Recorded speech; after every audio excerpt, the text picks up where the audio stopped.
ఒకసారి ఓ చిన్న ఊరిలో రవి అనే బాలుడు ఉండేవాడు. అతను చాలా మంచివాడు, కాని ఎక్కువగా మాట్లాడాడు. బాగా చదివేవాడు, కాని ఎవ్వరితోనూ ఎక్కువ స్నేహం చేసేవాడు కాదు. ఒకరోజు స్కూల్లో కొత్తగా ఆకాష్ అనే బాలుడు చేరాడు.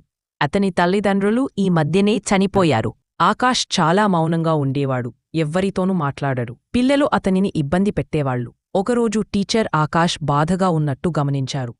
క్లాస్ తర్వాత రవిని పిలిచి, రవి, నువ్వు బాగా మంచి అబ్బాయివి. ఒకసారి ఆకాష్తో చిరునవ్వుతో మాట్లాడుతూ పలకరించు. ఒక్క మంచి మాట ఒకరి జీవితాన్ని మార్చగలదు అని చెప్పారు. రవి చిన్నగా ఆకాష్ దగ్గరకు వెళ్ళి, హాయ్ ఆకాష్, నీకు నన్ను స్నేహితుడిగా కావాలనిపిస్తే నేను సిద్ధంగా ఉన్నాను అన్నాడు. ఆ మాట విన్నాక ఆకాష్ కళ్ళలో నీళ్లు తేలాయి. అప్పటినుంచి వారిద్దరూ మంచి స్నేహితులయ్యారు. ఆకాష్ మళ్లీ నవ్వడం నేర్చుకున్నాడు. దీని నుండి మనం నేర్చుకోవలసింది, ఒక మంచి మాట, ఒక చిరునవ్వు, ఒక స్నేహహస్తం, ఇవి ఎదుటివారి హృదయాన్ని మృదువుగా మారుస్తాయి.